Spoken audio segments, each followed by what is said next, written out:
Hello, this is Cindy. Welcome to my channel, and today we're going to take a look at a different way of doing your covers. So I have to say a thank you to Linda Holler. This was one of the very first journals that I ever got when I did my journal swaps, and it's one of the reasons I really like to do a journal swap, because you learn all sorts of different things. And this is her cover. If you notice, it's an envelope. If you open it up this way, and she's done some really cool, funky things on it. And her cover is actually the envelope, and then this, where she put the book pages, is just a sheet of paper. Just a sheet of, it's not even cardstock, it's kind of actually fairly thin paper, but not, I don't know what the weight is. I'm not good with that sort of thing. In any case, I want to talk about this envelope. Now, she made hers into a pocket back here, and there's some cool stuff inside the pocket. And it's sewn. The whole journal is sewn. If I go to the center, take out, that was an extra piece that she did. You can see that she sewed the whole thing on a sewing machine.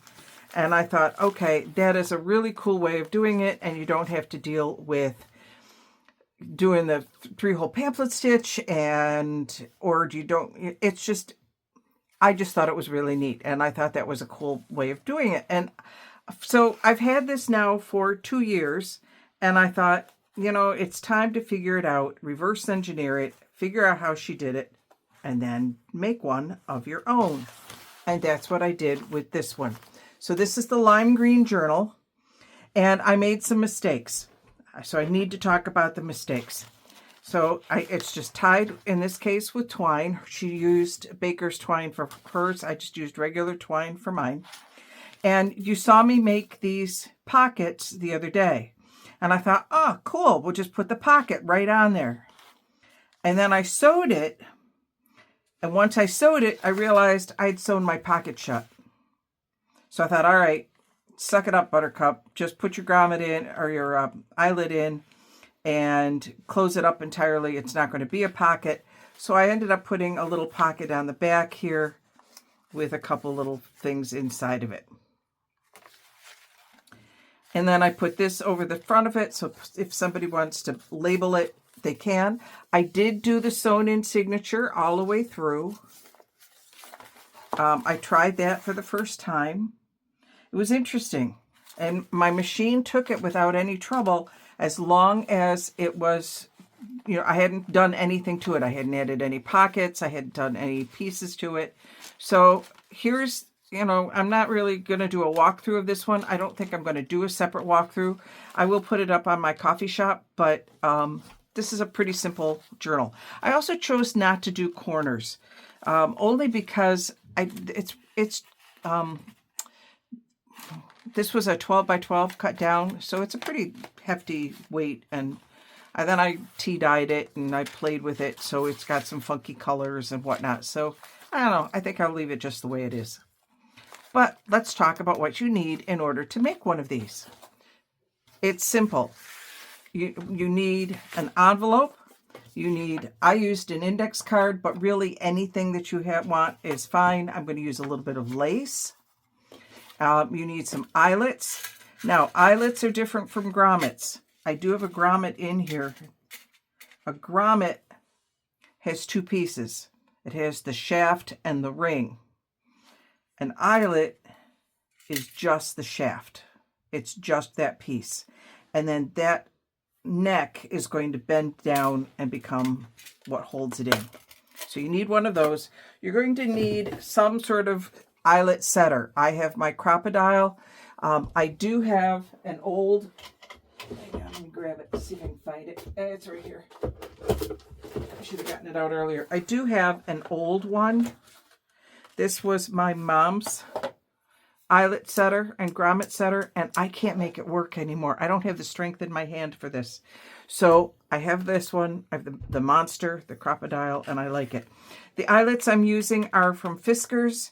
These are 3/16 of an inch, or 0.48 centimeters. And I just have them in my Altoid tin, because once you take them out of here, they go everywhere. So yeah, so I'm going to need one of those. I got a little bit of lace to go on it. So let me talk about my envelope. I like this envelope, like this size. It's perfect for this size. I do an, this is 8.5 by, it's an 8.5 by 11 sheet of paper. So it's 8.5 tall by 5 inches wide, 5.25 inches wide. And this fits just perfectly over it. It's a really nice size. The envelope itself is 7.5 by 5.25. So it's going to come pretty close to the right size. Now, where did I get this envelope? Please don't laugh at me. Because, you know, we find stuff to use everywhere.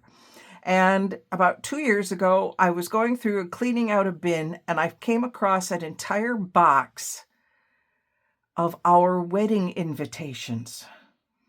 Unsent, unused wedding invitation. You know, you always get too many, and then you have some for scrapbooking and whatnot. Well, I still had a box of about maybe 10 wedding invitations and a whole bunch of envelopes because, of course, back then we double enveloped.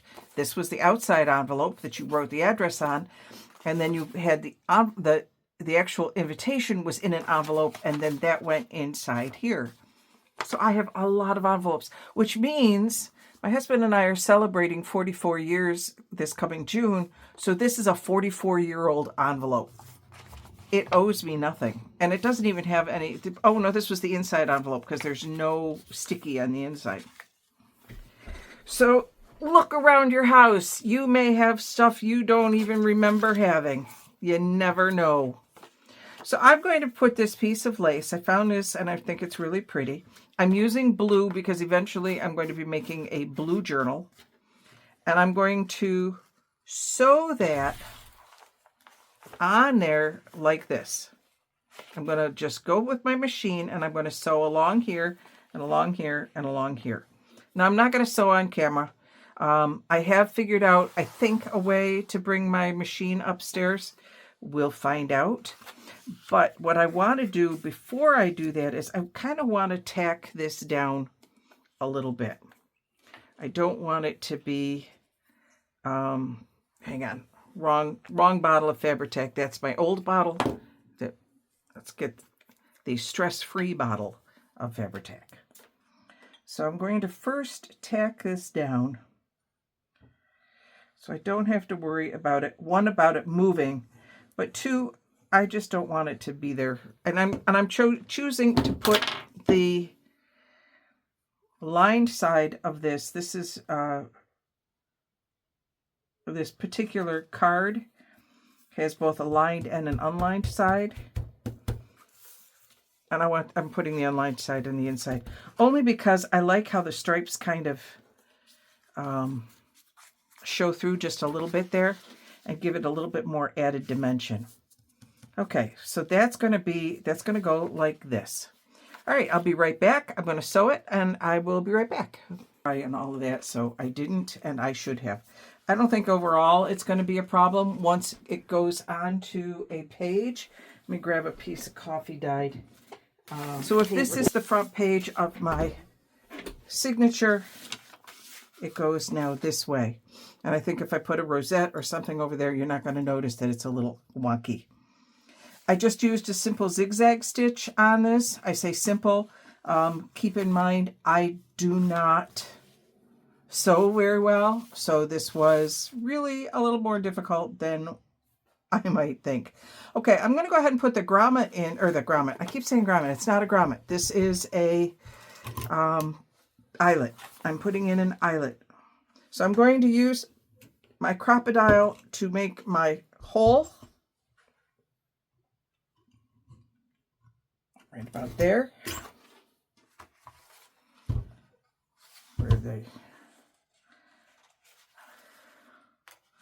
There's a little bit of lace. There we go. So I have my hole. I'm going to take my eyelet and I'm going to set my eyelet. That's what they call it, setting your eyelet. So I'm going to put that there. Now, silver might be prettier on here. I don't have any silver, so we're going to go with what we've got, right? I will tell you my settings in a moment. I want to see if this works. If this doesn't work, then I will be editing this part of the video. Press down. What I like is I can use two hands, and it worked. So see, I'll hold that up. I think you can see that. It has bent it over. So now I have my eyelet. And I want to put another eyelet in the back. Now this one is going to it's going to make it a smaller envelope, but I'm okay with that. I'm putting this down here like this. Oops, let me put it back to making a hole so that I can sort of kind of line it up. There we go. Throw that part away. Put my eyelet through. Move this over. This seems so easy, but I cannot tell you how many times I have had to play with this in order to figure out exactly what I was doing. I don't know if that's all the way over. It doesn't feel like it is. Like it must be. Okay, we'll find out when I do this. Okay, put that there. Line it up. It is not. It's not all the way over because it's not the thing's not coming down. This is one of the things I have trouble with this particular piece is getting it to go back over when I want to set the eyelet. Okay, hang on. I'm going to pause and do this in a sec. Okay, of course I turned the camera off and it works perfectly. So setting my eyelet down there, on there, and squishing. Squishy, squishy, squishy, squishy. Come on. Is it? Now it's stuck on there. Because I'm on camera, of course. Behave yourself. Just pop off. Usually just pops, there it goes. Just pops right off. Today it's going to be a pain in the neck. Okay, what do I have this set on? Oh, you're going to ask me. I don't know. I got to set, the top one is the punchy hole, because these move around. So that's D that's facing me at the moment. And not one of the rounded ones that's on the bottom. Number two. Two on the bottom, and I can't see what it is. Oh, C. C and 2. C and 2 for those of you for whom it matters. All right, so that part's done. Now I have to find something to tie it shut with, and I'm just using string. She used baker's twine. I really like the baker's twine, but I don't have any blue and white. I know it exists. I don't have any. So I'm just going to use string, because remember, this is my no-buy year, so I'm not going to go out and buy blue and white baker's twine just because I think I want it. This one, I just used regular twine, but it's green. I found it at Lowe's, I think, or something like that. Okay, I'm going to just put that through. And come on. There we go. And then I'm just going to cut my string, and I'm actually cutting this one a little bit longer than I did the other one because it didn't quite come out right the last time. So let me even up my strings. Ish. Put it through there. Like so. I'm going to tie the ends together. And to do that, I'm just making a simple knot. Bringing my ends together. I can move the knot for a little bit. There we go. There. And then I can even them off. And then I'm going to do the same on the back. I don't know, how long were those? About that long, doubled-ish. I'll cut a little bit longer just to be sure, because I'd rather have it too long and then cut in this case. And I'm going to come through my eyelet. And then I'm just going to put my strings through the loop. So it's not really much of a tie. And then I'm just going to tie the bottom in a simple knot. And I'm going to leave them long because I don't know now when I go to tie it shut. Here, let's put that in there. Tie it. Boom. And done. Easy, easy way to make a cover. All you needed was a nice size envelope. And now what I could do, and I think I'm going to, because I think I don't want this to be completely finished, is now that I have that, I do want to make this a pocket. So let me grab another of the index cards. And I could use anything. You could put anything behind it. But I happen to have a whole bunch of these index cards that I bought at I think I got them at Walmart for, an entire pack of colored index cards. And I'm going to, now I could sew around this.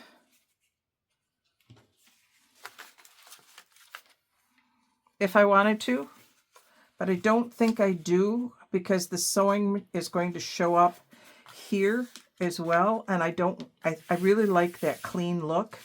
So I'm just going to go ahead and glue this down. I hope I'm still on camera. I went and left my glue open. There we go. And I'm just going to put a line of glue all the way around. And then, actually, before I do that, let's do this quick before the glue sets.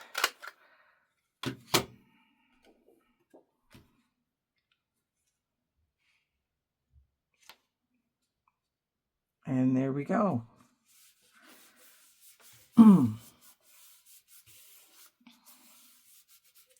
So now my flap has a pocket. And you can measure. Obviously, I didn't measure when I put this in, so it's not exactly centered. It probably should be. So I would suggest measuring before you do that. Sorry, I'm dropping everything over here.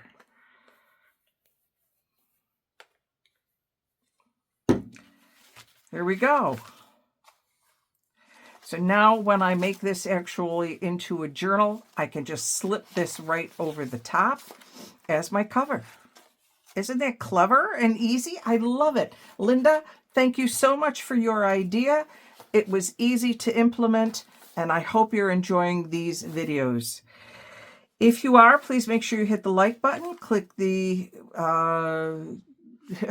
click the notification bell if you want to know when the next video comes out, and click the like button to let YouTube know that you liked it. And of course, subscribe. Till later, this is Cindy signing off.